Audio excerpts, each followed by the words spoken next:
I know what I said in the last video. Basically, I'm going to contradict that right now. I said in a matter of time, I won't be able to do it, but because I like to consider myself a purist, and no one can be a perfectionist, but to try to just get it right, I have to really include 65b, the real 65b.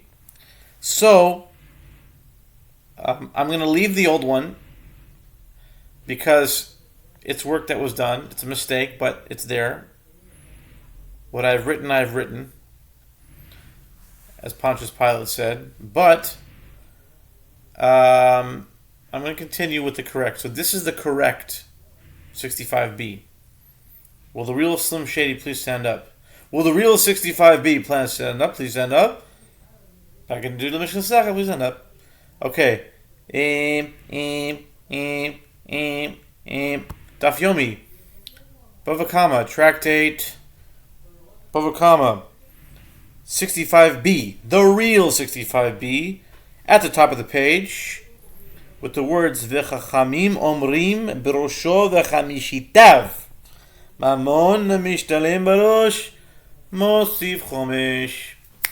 And the rabbis say, it is written concerning a bailey who falsely claims innocence with regard to a deposit entrusted to him, he shall restore it according to its principle.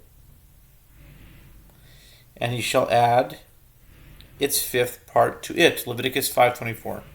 This verse teaches that with regard, that's how I said in the Midwest, with regard, Chicago or Detroit, if you're really Detroit or really Chicago, with regard to monetary restitution, that is paid precisely according to the principle, one adds 1/5. But for monetary restitution that is not paid precisely according to the principle, as is the case here, where the bailey pays double the principal value, one does not add 1/5. Rabbi Shimon ben Yochai says, neither the additional 1/5 nor the guilt offering is paid in a case where there is double payment. This concludes the Braita. Rabbi Hanina explains, in any event, the Braita teaches his payment of the additional 1/5 is covered by his double payment. This is the statement of Rabbi Yaakov. Right. What are the circumstances of this case if we say that the stolen item was initially worth 4 dinars and ultimately at the time of the trial was worth 4 dinars, was still worth 4 dinars? How could he say his payment of the additional 1/5 is covered by his double payment? This statement is inaccurate in this case, as the double payment, that is, the penalty included in the double payment is 4 dinars, and the additional 1/5, 1 dinar. When the Torah states fifth, it means 1/5 of the total payment of the 1/5 and the principal together, that is 1/4 of the principal. For the additional 1/5 to be covered by the double payment, the two must be exactly equal, which is not the case here. Rather, is it not referring to a situation where initially it was worth 4 dinars and at the time it was worth 1 dinar, as the penalty component of double payment is 1 dinar, and the additional 1/5 is also 1 dinar. Apparently, the principal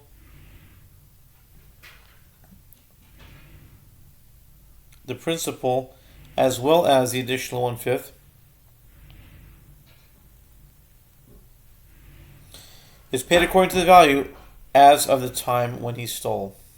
Whereas the double payment and the 4-fold or 5-fold payment is according to the value at the time of standing trial as claimed by Rav.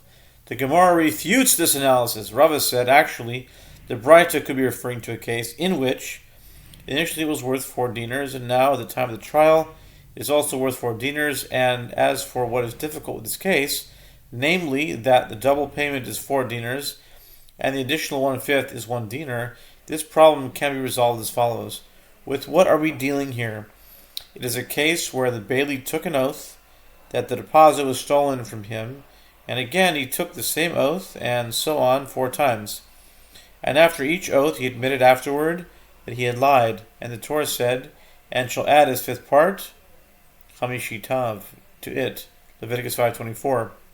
Rava continues, the term Chamishi Tav is in the plural, which indicates that the Torah included the possibility of many payments of an additional 1/5 for a single principal. In other words, each time the Bailey takes a false oath, he becomes obligated to pay an additional 1/5, despite the fact that each oath concerns the same item.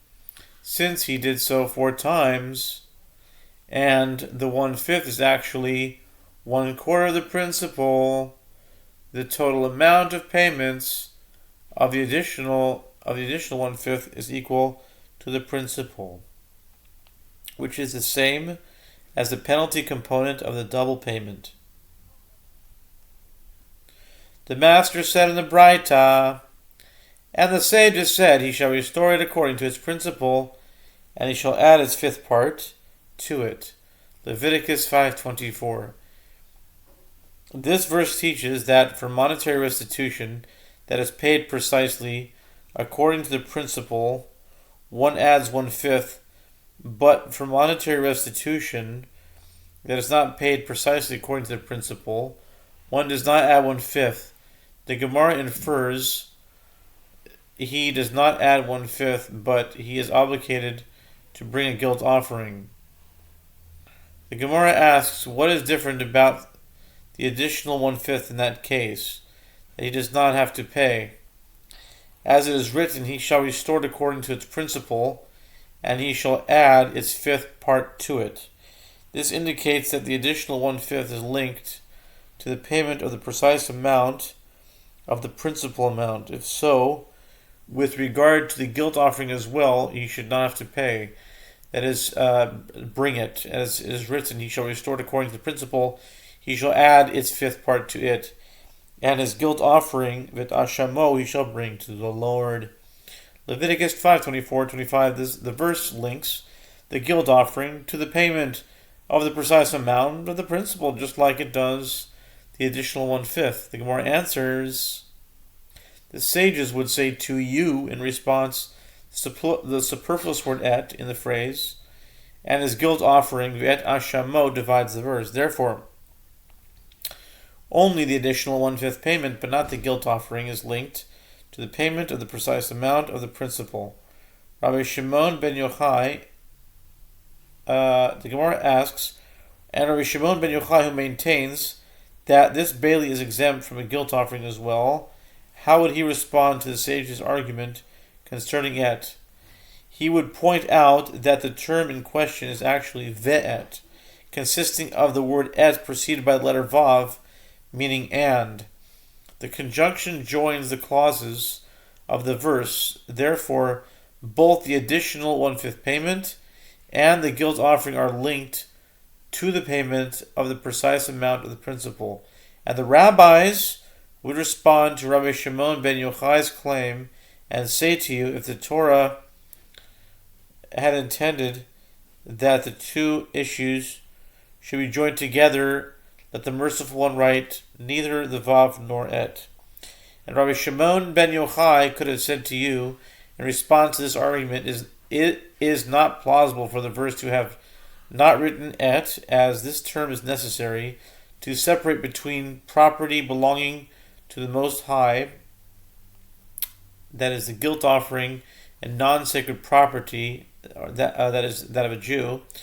Therefore, as the verse had to use et to indicate this difference, the vav comes and joins the clause of the verse. The Gemara discusses other cases in which an object undergoes a change after it's been stolen. Rabbi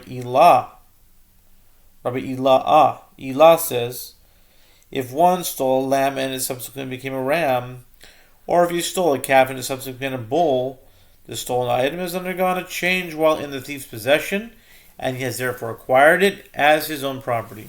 Consequently, his obligation of restitution consists of monetary payment rather than giving back the stolen item itself. If he subsequently slaughtered or sold the animal, it is in effect his own animal that he slaughters, or it is his own animal that he sells, and he is not obligated in the 4-fold or 5-fold payment. Rabbi Chanina raised an objection to Rabbi Ilah for a Braita. If one stole a lamb and it subsequently became a ram, or if he stole a calf and it subsequently became a bull, he pays the double payment and the fourfold or fivefold payment according to the animal's value as of the time when he stole it. And if it enters your mind that in a case of this kind, the thief has acquired the animal as his own property by virtue of the physical change of the animal underwent when it matured, why does he pay the fourfold or fivefold payment? After all, it is his own animal that he slaughters, or it is his own animal that he sells. Rabbi Elah said to him, rather, what would you conclude from the Braita? That this physical change in the stolen item does not serve to acquire it for the thief and render it his property. If so, why should he pay according to the animal's value as of the time when he stole it? Let him pay according to the animal's value now, that is, at the time of the slaughter or sale. Rabbi Hanina said to him, this is the reason that he does not pay in accordance with the animal's value now. It is because the thief can say to the animal's owner, did I steal a bull from you?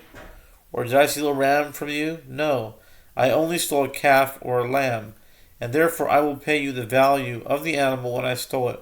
Rabbi Elah said to Rabbi Hanina, may the merciful one save us from this opinion of yours. That's a diss. Rabbi Hanina said back to him, on the contrary, may the merciful one save us from your opinion.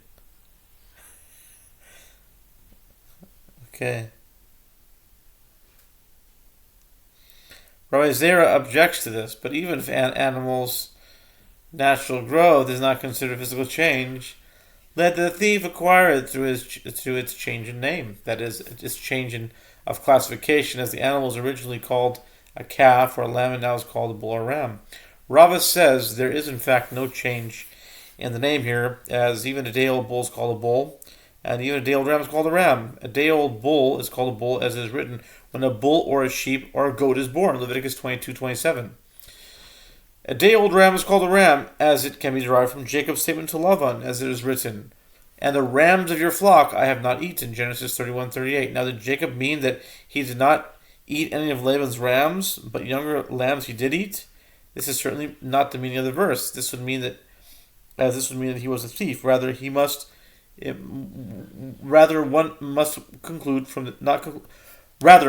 one not conclude from this verse that a day-old ram is called a ram? In any case, the Braita cited above earlier by Rabbi Chanina is difficult for the opinion of Rabbi Elah, as it states, from the thief must pay the fourfold or fivefold payment, despite the fact that the slaughter or sale of the animal took place after it matured from a calf to a bull, or from a bull to a lamb to a ram.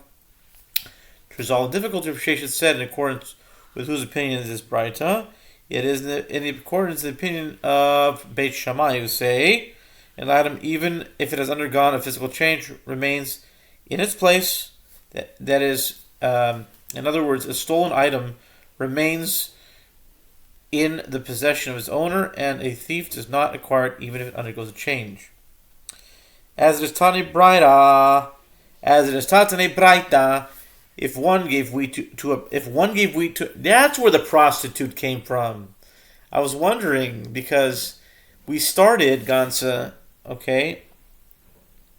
I'm going to keep both of it, just as a nice thought experiment here. If one gave wheat to a prostitute for a payment, that is a hire for her services, and she made the wheat into flour, or if he gave her olives and she made it into oil, or if he gave her grapes and she made them into wine, it is taught in one Braita that it is prohibited to bring these products as an offering to the temple in accordance with the verse, you shall not bring a hire of a harlot into the house of the Lord your God for any vow, Deuteronomy 23:19. And it is taught in one Braita that these products are permitted, as the physical change renders them into new items, and Rav Yosef says that Gurion of Asporak teaches in a Brisa. Oh, Gurion ben Asporak. I love it. Beis Shammai prohibit these products, and Beis Hillel permit them. If so, these two Braitot reflect a dispute between Beis Shammai and Beis Hillel. The Gemara clarifies the source of these two opinions. What is the reason of Beis Shammai for prohibiting these products? As it is written, you shall not bring the hire of a harlot or the price of a dog into the house of the Lord your God for any vow, for even both of these are an abomination to the Lord your God, Deuteronomy 23:19. The apparently superfluous word even serves to include their changed status. And Beis Hillel, who permit these items after they have gone a physical change, maintain that the term these, in the phrase both of these, teaches that this prohibition applies only to the original items but not to their changed form. Beis Shammai hahu mamash we made